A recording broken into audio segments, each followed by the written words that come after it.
Welcome to the deep dive. Today we're getting into something really personal, a question lots of people grapple with but maybe don't talk about much. How do you actually support a loved one who's in recovery from alcohol abuse? Especially if you yourself still drink.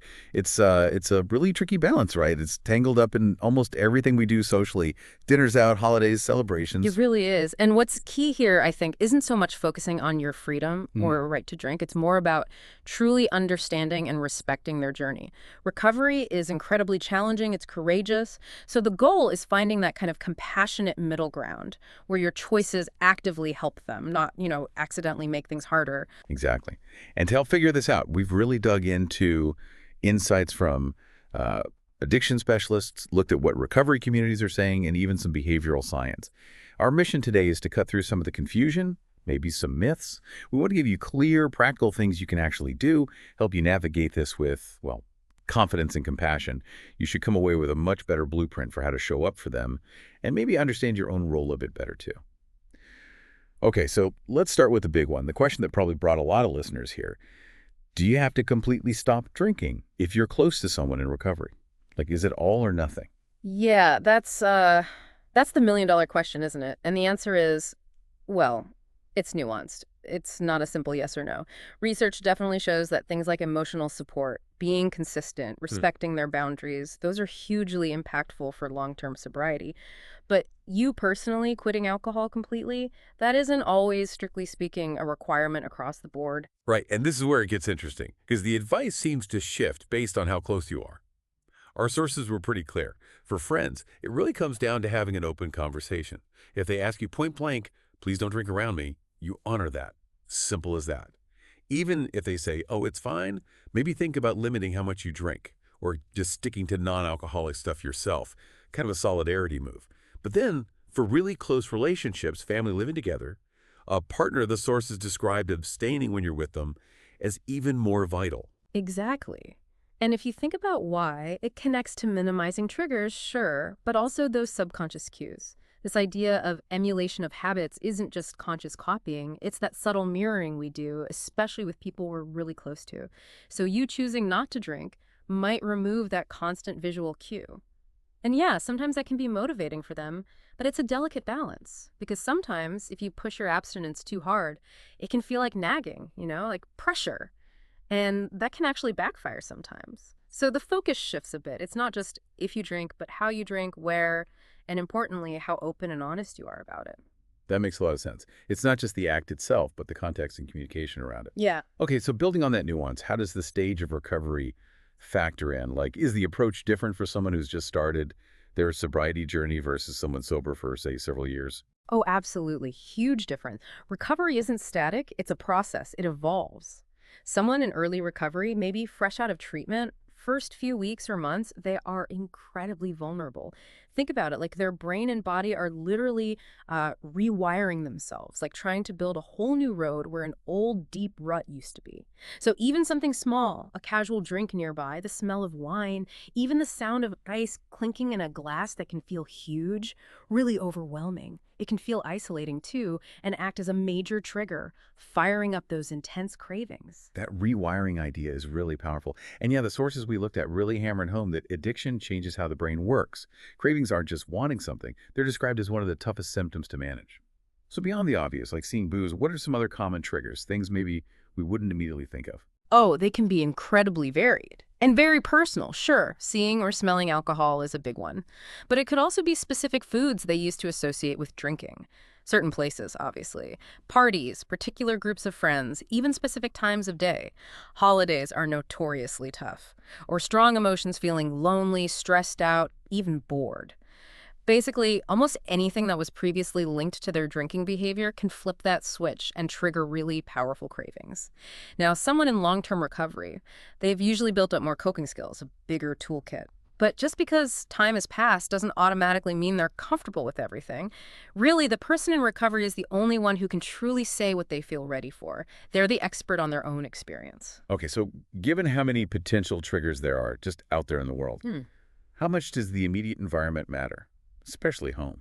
Environment is huge. It plays a massive role in whether someone feels safe, supported, or constantly on edge. Places like bars, clubs, even just parties where alcohol is flowing freely are sources called those high-stress environments. And that makes sense, right? Being there requires constant vigilance, using up a lot of mental energy just to not drink. It's exhausting and definitely increases risk. So let's talk about home then. If you live with someone in recovery, does all the alcohol have to go forever? Yeah. That feels like a really big ask for some people. It is a big ask. And the answer is not necessarily vanish forever, but it absolutely requires extra thought, extra steps. If you do choose to keep alcohol in the house, the strong recommendation is to keep it safely out of sight. And ideally in a place your loved one doesn't know about or just can't easily access. Maybe that's a locked cabinet tucked away somewhere obscure, maybe a small separate fridge in the garage, something like that. The idea is to remove that constant visual temptation, reduce that decision fatigue they might feel just seeing it there. Some people even designate like a specific room or only certain times when they might have a drink at home. It's about creating clear boundaries, both physical and emotional. That helps reduce tension and reinforces that feeling of safety and respect for their recovery space. Okay, that makes sense. It's about being really intentional about it.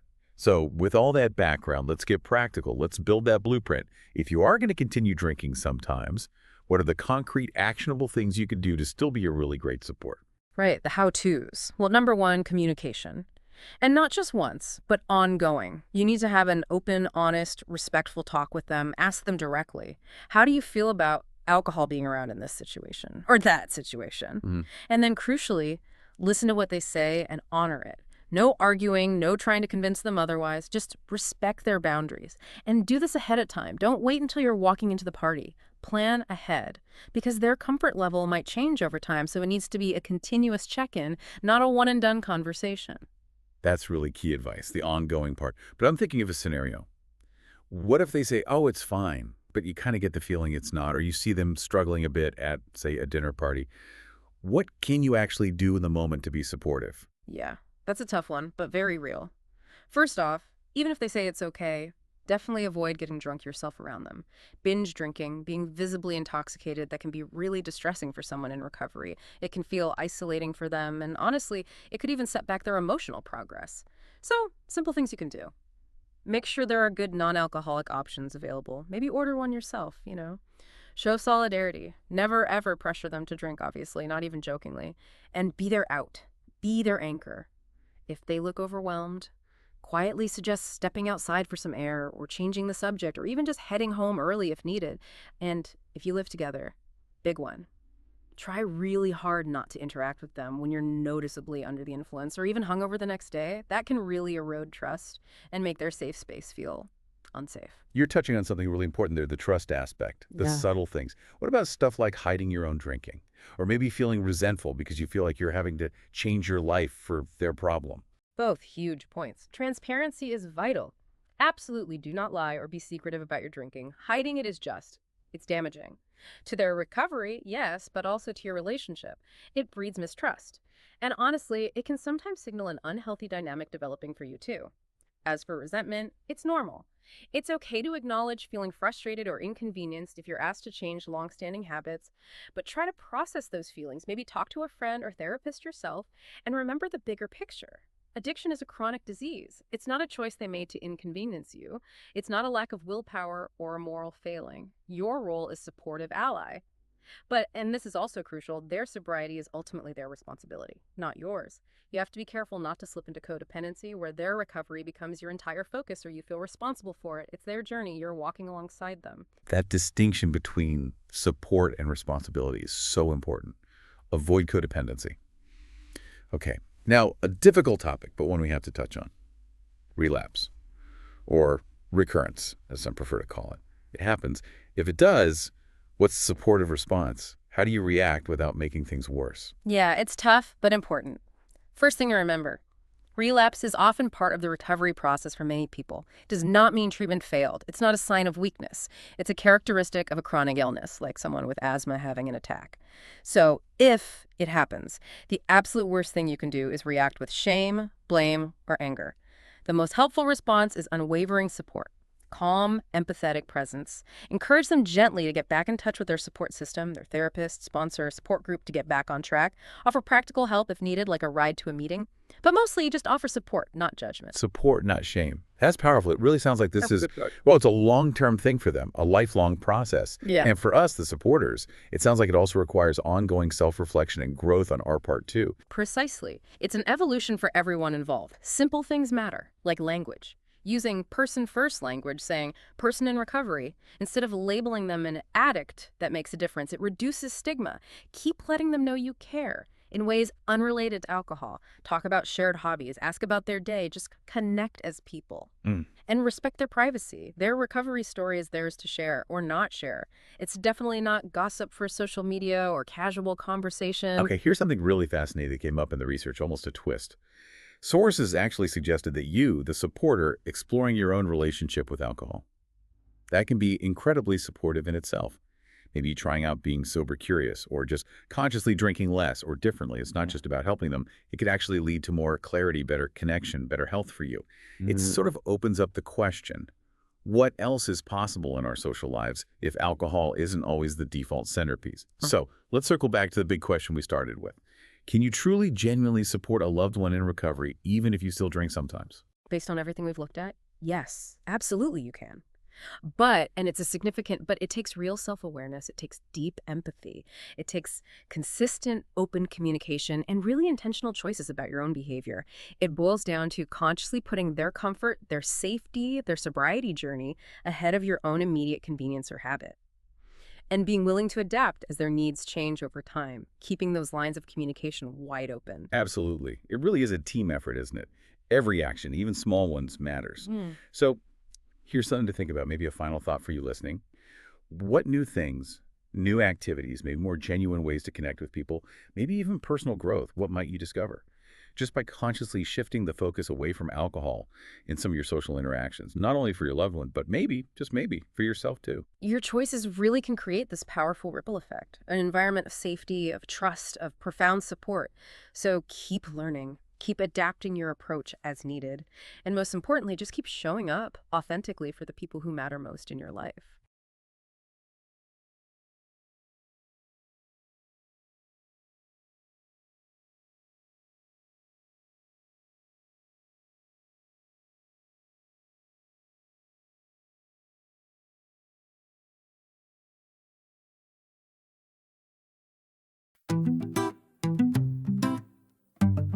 If you love them, show up. You're still sipping wine on Fridays. The counting days clean and true. You say, I'm here if you need me. But what you do speaks louder too. You're not the one in treatment, but the vibe you bring is loud. Will you choose the bar or boundaries when recovery's around?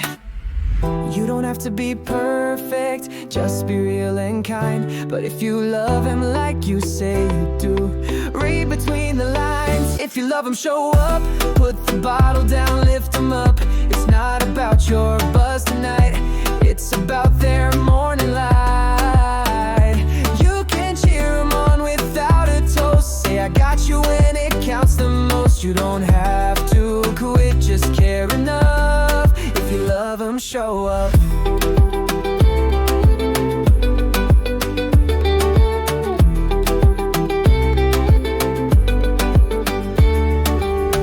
They're dodging all the demons.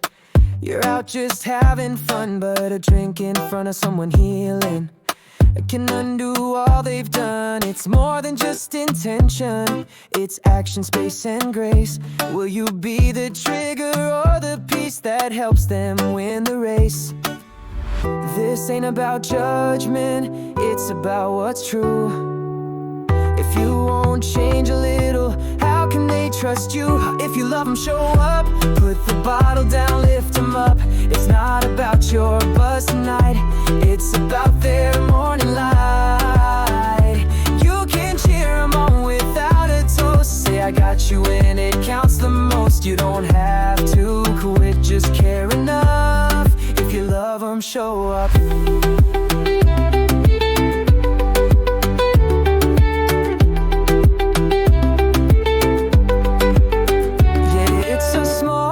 for you, but it's the whole world to them. You can be the one who makes the difference in the end. Don't be the reason they fall, be the reason they rise. Let your love speak louder than the poor, the lies. If you love them, show up. Put the bottle down, lift them up. It's not about your buzz tonight, it's about their morning light. You can cheer them on without a toast. Say I got you when it counts the most. You don't have to quit, just care enough. If you love them, show up.